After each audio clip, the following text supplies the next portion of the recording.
أعوذ بالله من الشيطان الرجيم.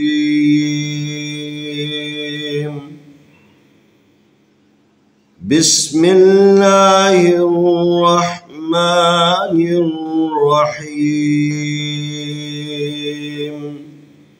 سلام عليكم ورحمة الله وبركاته. اب تک ہم نے ابتدائی قاعدہ یسرنا القرآن تقریباً مکمل کر لیا ہے. اب آپ کو اضافی اسباق کی مشق کرواتے ہیں. قرآن مجید میں جب آپ تلاوت کریں گے بیچ بیچ میں حروف کے درمیان ایسا کوئی میم دیکھنے کو ملے گا. یہاں پر لکھا ہوا ہے اگر با سے پہلے نون ساکن یا تنوین ہو. نون ساکن سے مراد یہ نون ہے. یہ نون اس کے اوپر جزم ہے، اس کو کہتے ہیں نون ساکن. یا تنوین سے مراد دو پیش، دو زبر اور دو زیر. دو زبر، دو زیر، دو پیش کا نام تنوین ہے. یعنی نون ساکن یا تنوین با سے پہلے اگر یہ دونوں چیزیں آ جائے، معمولاً نون ساکن اور تنوین سے نون کی آواز آتی ہے. تنوین بھی نون ساکن کا متبادل ہے، وہاں سے بھی نون کی آواز آتی ہے. تو فرماتے ہیں کہ اگر اس کے بعد با آ جائے، نون ساکن کے بعد یا تنوین کے بعد با آ جائے تو نون کی آواز کے بجائے میم کی آواز نکالی جائے. اس کو واضح کرنے کے لیے لفظ کے اوپر چھوٹی سی میم لکھ دی جاتی ہے. مثلا یہ آپ کے سامنے عین زبر آ، لام زیر یا لی، علی، میم دو پیش من، علیمن. اصل میں ہونا چاہیے تھا علیمن، لیکن یہ تنوین کے بعد با، لذا ہم نے نون کی آواز کو میم کی آواز میں بدلنا ہے. پڑھنا ہے علیمم، علیمم، عین زبر آ، لام زیر یا لی، علی، میم دو پیش من، علیمم، با زیر بھی، میم زبر علی، ما بیما، علیمم بیما. را زبر را، سین پیش واسو، رسول، لام دو پیش لن، رسولن.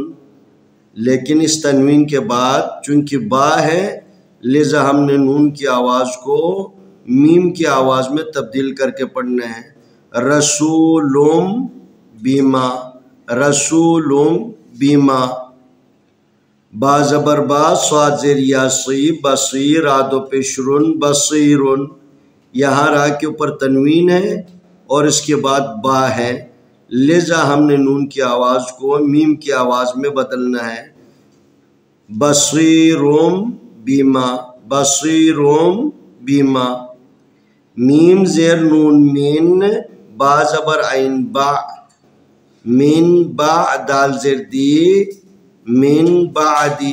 یہ نون ساکن ہے، اس کے بعد با ہے، لذا ہم نے نون کی آواز کو میم کی آواز میں تبدیل کر کے میم، میم بعدی، میم بعدی. خا زبر خا، با زیر یا بی، خبیر، را دو زبر رن، خبیرن. با زبر با، صاد زیر یا سی، بصیر، را دو زبر رن، بصیرن. تو یہاں پر را کے اوپر دو زبر ہے، تنوین ہے، اس کے بعد با ہے، لذا ہم نے نون کی آواز کو میم کی آواز میں بدل کر خبیرم بصیرا خبیرم بصیرا خبیرم بصیرن، یہ وقف کی صورت میں ایک زبر کے ساتھ پڑھنا ہے، خبیرم بصیرا۔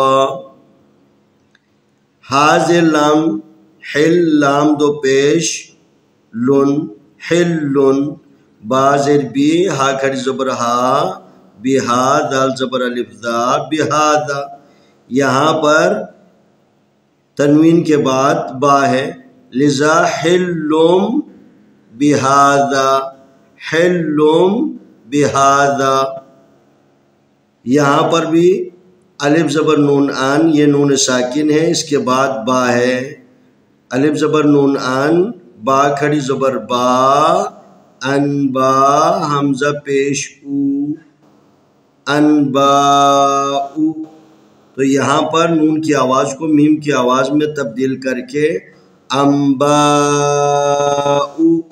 انباؤ،